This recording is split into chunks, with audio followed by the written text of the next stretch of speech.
दोस्तों, स्वागत है आपका एलसीपी केमिस्ट्री हब यूट्यूब चैनल में। आज के इस पर्टिकुलर वीडियो सेशन में अध्याय संख्या 9 उप सह संयोजक यौगिक में डिस्कस करेंगे त्रिविम समावयवता।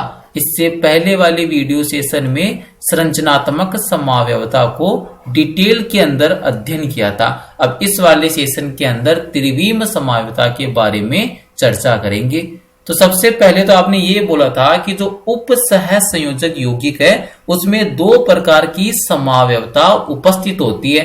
फर्स्ट बोली थी आपने संरचनात्मक समावयवता, जिसको आपने आगे चलकर 4 भागों में और विभाजित कर दिया था। उसको अपन पहले डिटेल में स्टडी कर चुके। अगर अभी तक आपने संरचनात्मक समावयवता वाला वीडियो सीन नहीं किया है तो डिस्क्रिप्शन बॉक्स में संरचनात्मक समावयवता वाले वीडियो का लिंक गिवन है, उस लिंक पर क्लिक कीजिए और वहां से आप संरचनात्मक समावयवता के बारे में डिटेल के अंदर अध्ययन कर सकते हैं। तो इस वीडियो सेशन में स्टार्ट करते हैं त्रिविम समावयवता। किस प्रकार से परिभाषित करोगे त्रिविम समावयवता को? तो देखिए पहला पॉइंट, 2 या 2 से अधिक यौगिक जिनके अणु सूत्र एवं संरचना सूत्र एक समान होते। जब आपने संरचनात्मक समावयवता को परिभाषित किया था तो वहां पर कैसे परिभाषित किया था? 2 या 2 से अधिक यौगिक जिनके अणु सूत्र एक समान होते परंतु आबंधन अथवा संरचना भिन्न भिन्न होती है। तब तो कौन सी समावयवता कहलाती थी? संरचनात्मक समावयवता। और अब की बार आप डिस्कस कर रहे हो त्रिविम समावयवता। तो त्रिविम समावयवता में अणुसूत्र भी समान होगा और इसके साथ साथ जो आबंधन अथवा संरचना भी क्या होती है? समान होती है। तो फिर भिन्नता किसमें होती है? तो दोस्तों भिन्नता होती है केवल और केवल केंद्रीय धातु परमाणु के चारों ओर उपस्थित जो लिगेंड है, इनका जो त्रिविम जो विन्यास है वो क्या होता है? भिन्न भिन्न होता है। देखिए परिभाषा, 2 या 2 से अधिक यौगिक जिनके अणु सूत्र एवं संरचना सूत्र एक समान होते हैं परंतु केंद्रीय धातु परमाणु के चारों ओर उपस्थित लिगेंड के त्रिविम विन्यास भिन्न भिन्न होते हैं। मतलब जो केंद्रीय धातु परमाणु के साथ जो लिगेंड उप सहसंयोजक बंध का निर्माण करता है उसका त्रिविम में जो विन्यास क्या होता है? भिन्न होता है। इसके अलावा उसके अणुसूत्र, आणविक भार, संरचना सूत्र क्या होते हैं? एक समान होते हैं। तो ऐसे यौगिक क्या कहलाते हैं? त्रिविम समावयवी कहलाते हैं तथा यह परिघटना त्रिविम समावयवता कहलाती है। तो अगर आप परिभाषा और इसकी इजी लैंग्वेज करना चाहो तो कैसे बोल सकते हो? 2 या 2 से अधिक यौगिक जिनके अणुसूत्र एवं संरचना सूत्र समान होते परंतु लिगेंड की त्रिविम में व्यवस्था केंद्रीय धातु परमाणु के चारों ओर भिन्न भिन्न होती है, त्रिविम समावयवी कहलाते हैं। अब देखिए त्रिविम समावयवता है, इसको आप आगे चलकर कितने भागों में विभाजित कर सकते हो? तो त्रिविम समावयवी 2 प्रकार के होते हैं। तो त्रिविम समावयवता को आपने कितने भागों में विभाजित कर दिया? 2 भागों में विभाजित कर दिया। सबसे पहला भाग देखिए त्रिविम समावयवता का, ज्यामितीय समावयवता। पहला वाला भाग किसके बारे में अध्ययन करेंगे? त्रिविम समावयवता का पहला भाग होता है ज्यामितीय समावयवता। जब 2 समान लिगेंड धातु आयन के साथ एक ही तरफ से उप सह संयोजन दर्शाते हैं तब ये सिस या समपक्ष समावयवी कहलाते हैं। मतलब जब भी केंद्रीय धातु परमाणु के साथ 2 लिगेंड 180 डिग्री के बंद कोण से आबंधित नहीं हो तब तो कौन से कहलाते हैं? सिस कहलाते हैं। और जब भी 2 समान लिगेंड केंद्रीय धातु परमाणु से 180 डिग्री के बंद कोण पर आबंधित हो तब कौन से कहलाते? ट्रांस कहलाते। तो यहाँ पर देखिए एक बार वापिस से मैं इसको परिभाषित करता हूं। ज्यामितीय समावयवता के अंदर सिस और ट्रांस ये इंपॉर्टेंट होता है। तो देखिए पहला पॉइंट, जब 2 समान लिगेंड धातु आयन के साथ एक ही तरफ से उप सह संयोजन दर्शाते हैं तब समपक्ष अथवा सिस समावयवी कहलाते हैं। मतलब इनके मध्य 2 समान लिगेंडों के मध्य अगर 180 डिग्री का बंद कोण उपस्थित नहीं है तो हमेशा कैसे होती है? सिस होती है। नेक्स्ट पॉइंट देखिए, दो समान लिगेंड धातु आयन के विपरीत तरफ से उप सह संयोजन करे तो तब विपक्ष समावयवी कहलाते हैं। तो मतलब जब भी दो समान लिगेंडों के मध्य 180 डिग्री का बंद कोण उपस्थित होगा तब वो कौन से समावयवी कहलाएंगे, विपक्ष समावयवी कहलाते हैं। और ये सिस और ट्रांस समपक्ष अथवा विपक्ष एक्चुअल में किसके भाग होते हैं, ज्यामितीय समावयवता के ही भाग होते हैं। अब देखिए इसके अंदर 3 केस को अपन को डिस्कस करना है। सबसे पहले दोस्तों अपन चर्चा करेंगे उप सह संयोजन संख्या 4। CN का मतलब क्या होता है, कोऑर्डिनेशन नंबर, अथवा आप इसको क्या बोल सकते हो, उप सह संयोजन संख्या 4 में। और 4 के अंदर ज्यामिति कौन सी होगी, वर्गाकार समतलीय, क्योंकि उप सह संयोजन संख्या 4 में 2 प्रकार की संकुल की ज्यामिति हो सकती है। पहला वाला चतुष्फलकीय और दूसरा वाला वर्गाकार समतलीय। तो यहां पर सबसे पहले अपन ज्यामितीय समावयवता का डिस्कशन करेंगे वर्गाकार समतलीय यौगिकों में उप सह संयोजन संख्या 4 में। तो दोस्तों देखिए सबसे पहला केस देखिए, यहां पर आपके पास संकुल है। संकुल में M का मतलब क्या है, केंद्रीय धातु परमाणु है। A का मतलब क्या है, एक दंतुक लिगेंड है जिसका नंबर कितना है 2। और B का मीनिंग क्या है, ये भी कैसा लिगेंड है, एक दंतुक लिगेंड है। और ये भी कितने बंध बना रहा है, उपसहसंयोजक बंध बना रहा है, 2 बना रहा है। तो यहाँ पर A या जो B लिखा हुआ है ये एक्चुअल में क्या होते हैं, एक दंतुक लिगेंड है। A एंड B यहाँ पर क्या है, एक दंतुक लिगेंड। और एक दंतुक लिगेंड का मतलब क्या होता है, ऐसे लिगेंड जो केंद्रीय धातु परमाणु के साथ केवल एक उप सह संयोजक आबंध का निर्माण करते हैं, एक दंतुक लिगेंड कहलाते हैं। तो पहला केस आप डिस्कस कर रहे हो MA2B2। तो यहां पर देखो मैंने शॉर्ट में लिख दिया GI। GI का मीनिंग क्या होता है, ज्योमेट्रिकल आइसोमेरिज्म। तो जब भी आपको इस प्रकार का संकुल देखने को मिले उप सह संयोजन संख्या 4 में MA2B2, तो वहां पर ज्यामितीय समावयवता की कितनी संख्या होगी, 2। मतलब वहां पर 2 ज्यामितीय समावयवी क्या होते हैं, संभव होते हैं। 2 में से दोस्तों एक तो क्या हो जाएगा, सिस, और एक क्या हो जाएगा, ट्रांस। मतलब एक समावयवी तो सिस बनेगा, दूसरा वाला कौन सा बनेगा, ट्रांस बनेगा। अब दोस्तों उदाहरण मेंशन किया है, उदाहरण से आप इजीली समझ सकते हो कि किस प्रकार से यहाँ पर आपको डिटेल के अंदर इसको स्टडी कर सकते हो। तो उदाहरण देखिए PT NH32 मीनिंग अमीन लिगेंड, इसका नंबर 2 है। और साथ में क्लोरो लिगेंड, इसका भी नंबर कितना है, 2 है। तो कोऑर्डिनेशन नंबर कितना हो गया, 2 + 2 कितना हो गया, 4। क्योंकि अमीन कैसा लिगेंड होता है, एक दंतुक लिगेंड होता है, उदासीन होता है। जबकि क्लोरो कैसा लिगेंड है, ये भी एक दंतुक लिगेंड होता है। और साथ में कैसा होता है, इसके ऊपर -1 चार्ज होता है। तो यहाँ पर देखिए फॉर्मूला मैच हो गया। M का मतलब प्लेटिनम हो गया, A का मीनिंग क्या हो गया, अमीन, और इसकी कितना नंबर है, लिगेंड का 2। और B का मीनिंग क्या हो गया, क्लोरो, और इसका भी नंबर कितना है, 2। तो यहाँ पर कितने समावयवी बना सकते हो, ज्यामितीय समावयवी 2। एक तो समपक्ष बन जाएगा और एक विपक्ष बन जाएगा। तो दोस्तों देखिए यहाँ पर सबसे पहले वर्गाकार समतलीय आपने संरचना बना दी।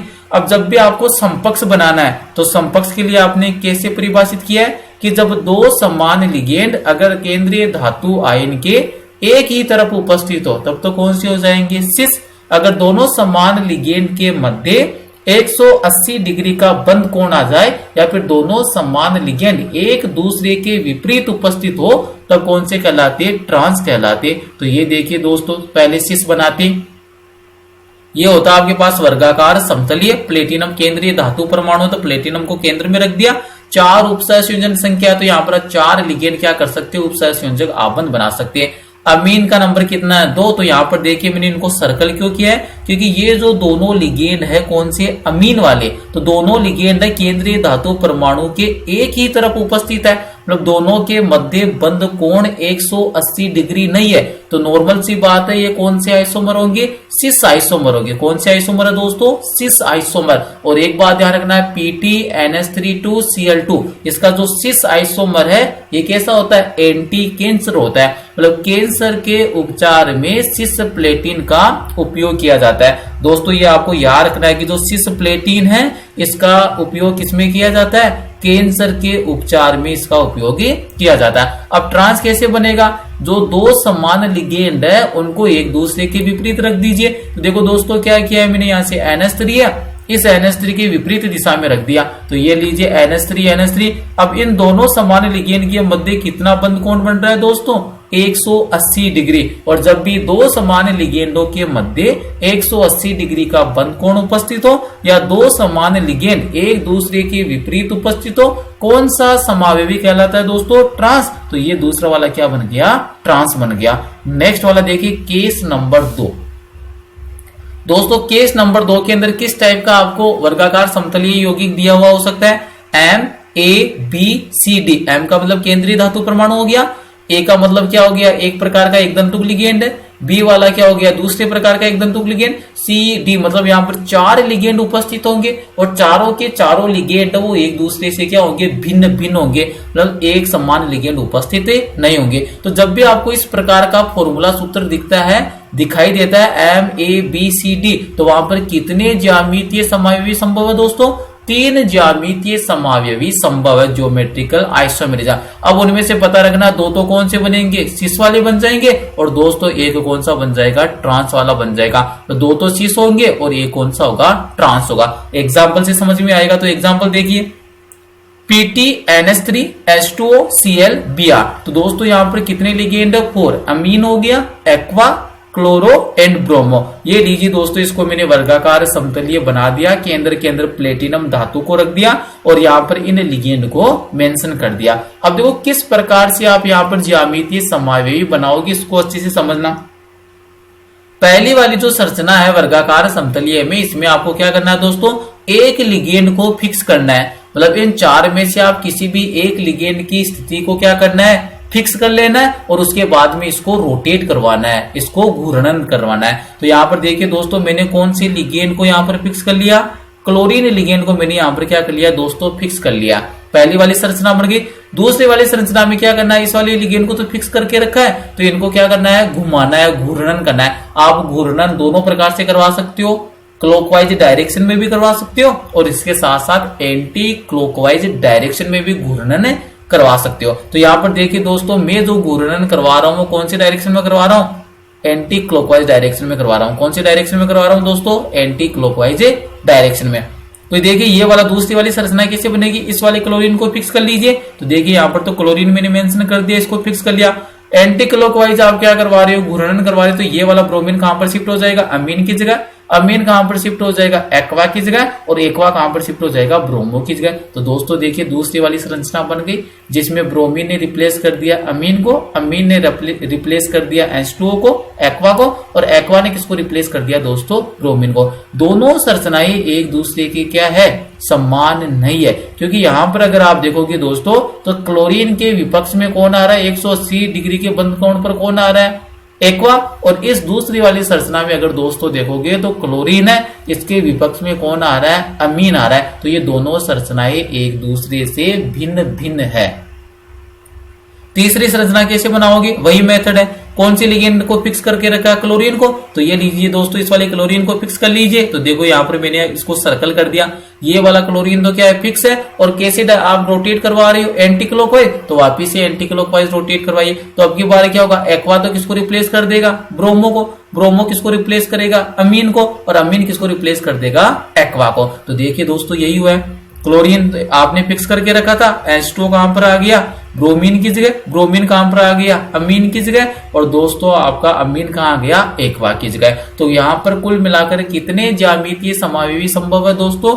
3 ज्यामितीय समावयवी संभव है, जिनमें 2 तो सिस होंगे और एक क्या होगा? ट्रांस होगा। अब यहाँ पर स्टूडेंट की कंफ्यूजन आता है कि यहाँ पर तो 2 लिगेंड समान ही नहीं है, फिर भी यहाँ पर आप सिस और ट्रांस कैसे बोल सकते हो? तो दोस्तों अभी इंपॉर्टेंट बात बता रहा हूं, यहाँ पर आपको जो रेस्पेक्ट लेना है, इस वाले क्लोरीन को फिक्स किया है, तो क्लोरीन के विपक्ष में देखिए यहाँ पर कौन सा लिगेंड है? H2O। तो यहाँ पर आपको 2 लिगेंड के रेस्पेक्ट में बोलना पड़ेगा सिस है या ट्रांस है। तो मैं इन 2 लिगेंड मतलब क्लोरीन और H2O मतलब एक्वा लिगेंड के रेस्पेक्ट में इसको सिस और ट्रांस के अंदर क्या कर रहा हूं?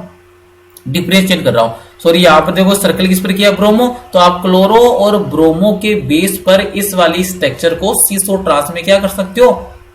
डिवाइड कर सकते हो। यहां पर देखना क्लोरीन और क्लोरीन के पास कौन है, ब्रोमीन। तो एक बात बताइए, यहां पर क्लोरीन और ब्रोमीन के मिड में ये बॉन्ड एंगल 180 डिग्री का है क्या, नहीं है। और जब भी बॉन्ड एंगल 180 डिग्री का नहीं होता है, जिस भी लिगेंड को आप रेस्पेक्ट मान रही हो, तो वहां पर हमेशा कौन सा समावेशी होता है, सिस। तो देखिए दोस्तों, क्लोरीन और ब्रोमीन है, यहां पर 180 डिग्री का इनके मिड में बॉन्ड एंगल नहीं है, कौन सा समावेशी होगा, सिस।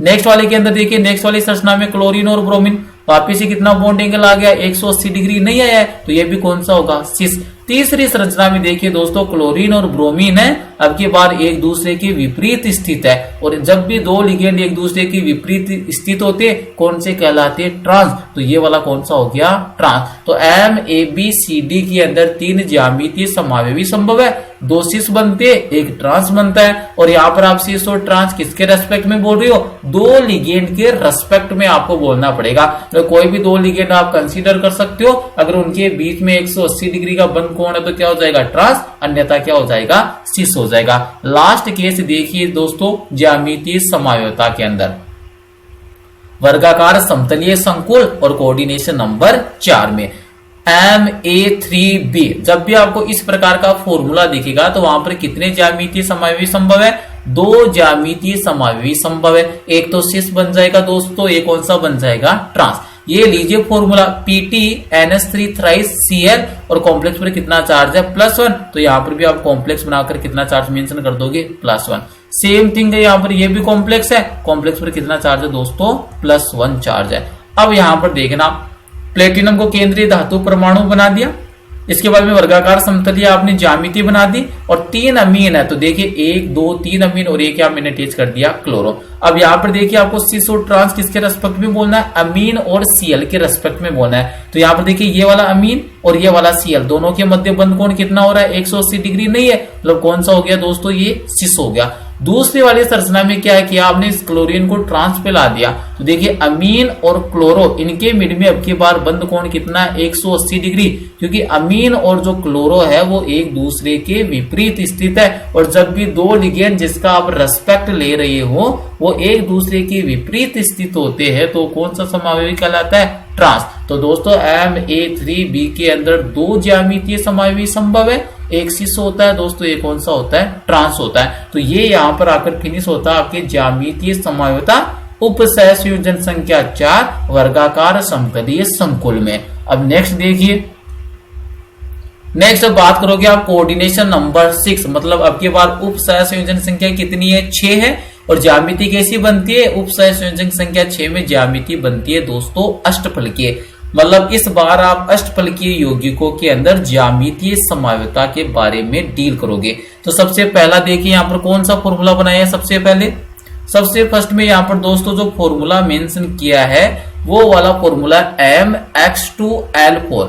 M का मीनिंग केंद्रीय धातु परमाणु हो गया, X का मीनिंग क्या हो गया, एक दंतुक लिगेंड है जिसकी संख्या कितनी है, 2 है, और दूसरा लिगेंड कौन सा, L है, और उसका संख्या कितनी है, 4। तो यहां पर देखिए MX2L4 सूत्र वाले अष्टफलकीय संकुलों में जिनमें 2 लिगेंड X एक दूसरे के समकक्ष या विपक्ष हो, ऐसा व्यवहार संभव है। तो मतलब आपको यहां पर क्या ध्यान रखना है दोस्तों, MX2L4 मीनिंग ऐसा कोई भी संकुल जिसमें उपसहसंयोजन संख्या 6 हो, ज्यामिति अष्टफलकीय हो, तो वहां पर इस प्रकार के सूत्र में कितने ज्यामितीय समावेशी संभव है, 2। एक तो कौन सा बन जाएगा दोस्तों, समकक्ष मतलब सिस बन जाएगा, और दूसरा कौन सा बन जाएगा, विपक्ष बन जाएगा। ये लीजिए अष्टफलकीय ज्यामिति आपने बना दी।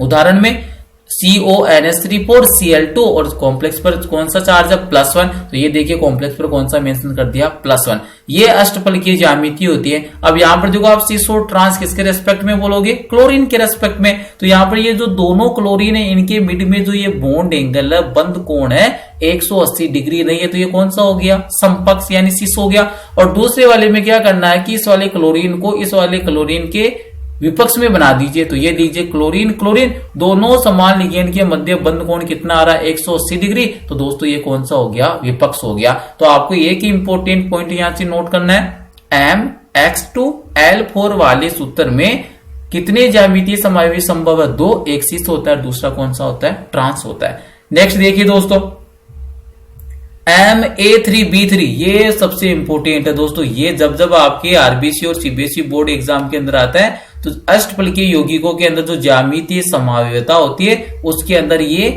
फेसियल और मेरिडोनियल मतलब फेस आइसोमर और साथ में मर आइसोमर ये वाला एग्जाम्पल ही क्या होता है, सबसे मोस्ट और इंपोर्टेंट होता है। तो दोस्तों इसको अच्छे से देखना, वेरी वेरी इंपोर्टेंट होता है ये।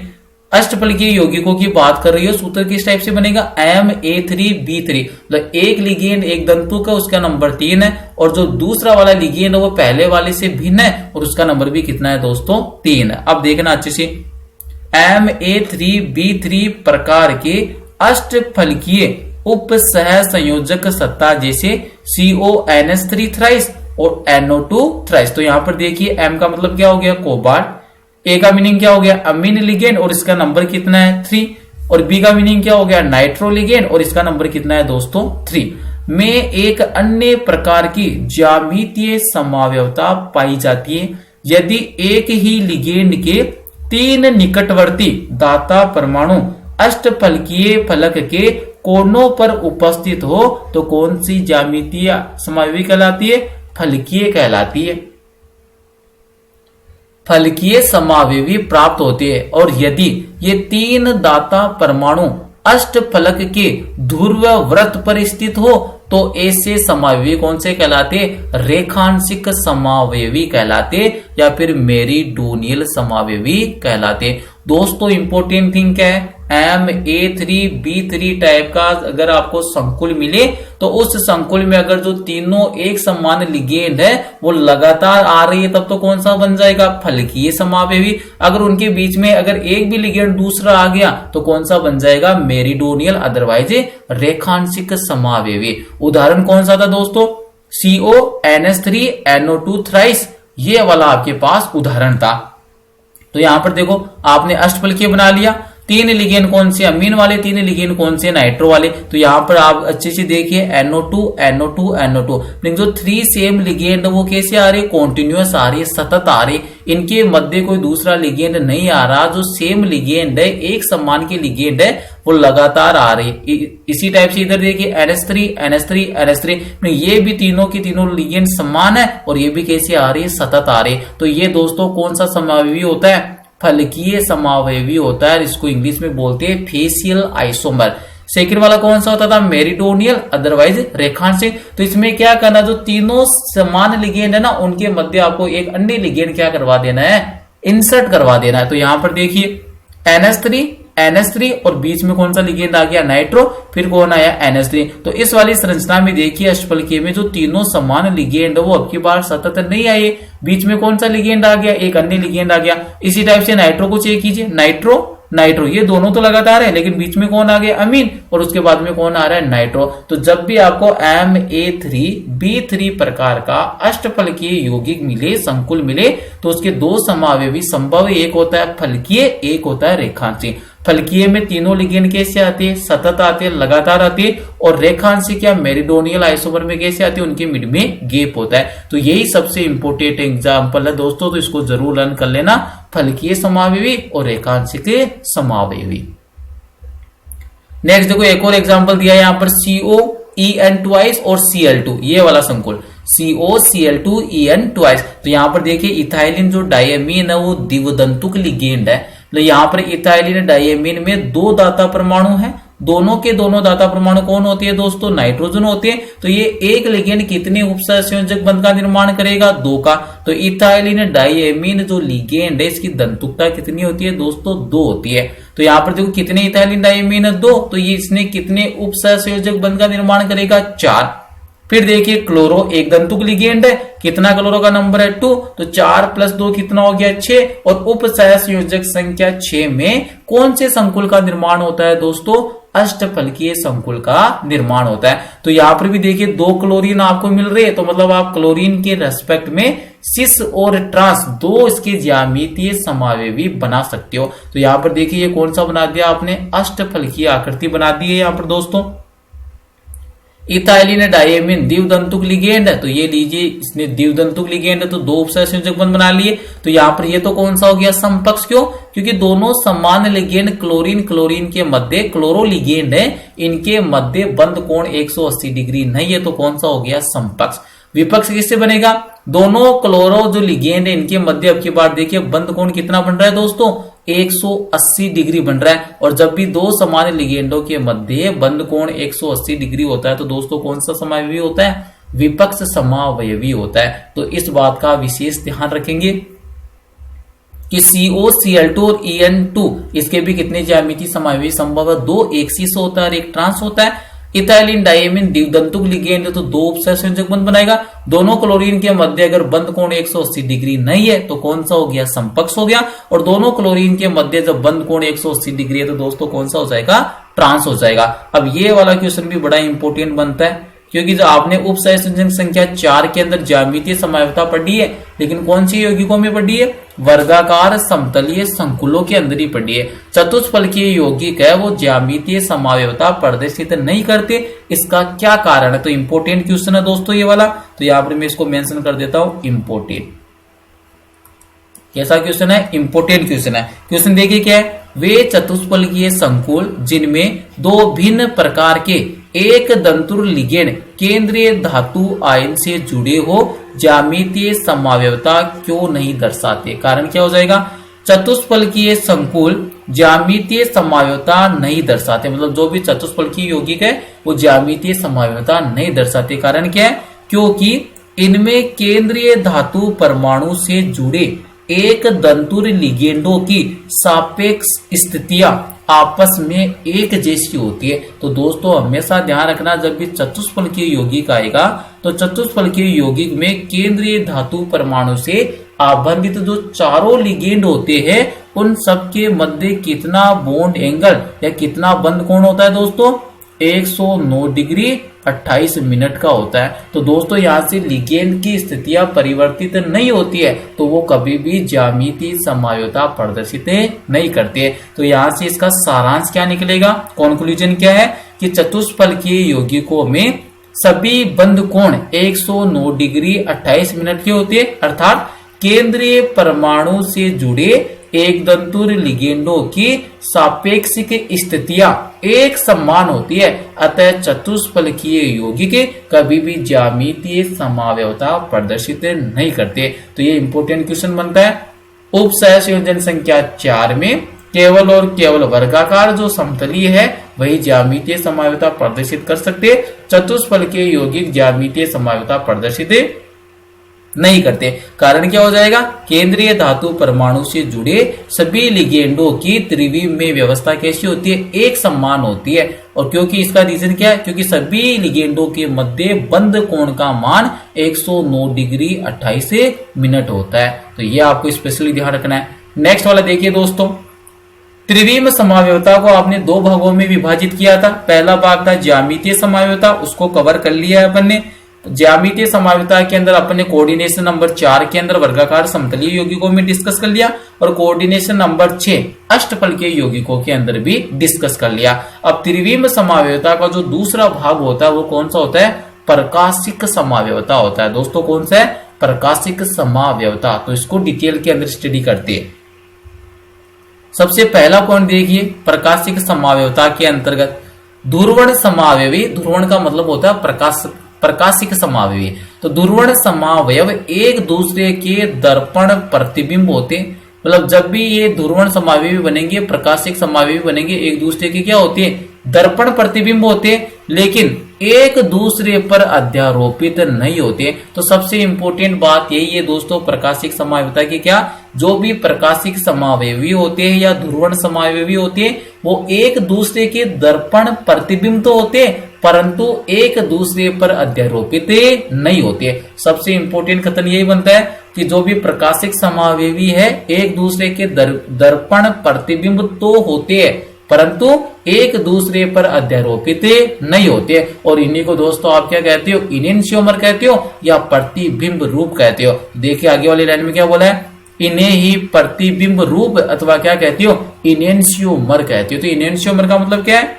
ऐसे प्रकाशिक समावयवी जो एक दूसरे के दर्पण प्रतिबिंब होते परंतु एक दूसरे पर अध्यारोपित नहीं होते, इनेंशियोमर या प्रतिबिंब रूप कहलाते। नेक्स्ट वाला पॉइंट देखिए, अणु अथवा आयन जो एक दूसरे पर अध्यारोपित नहीं किए जा सकते कायरल कहलाते। मतलब कोई भी ऐसा अणु हो या कोई भी ऐसा आयन हो जिनको एक दूसरे के ऊपर अध्यारोपित नहीं किया जाता, वो क्या कहलाते हैं? कायरल कहलाते हैं।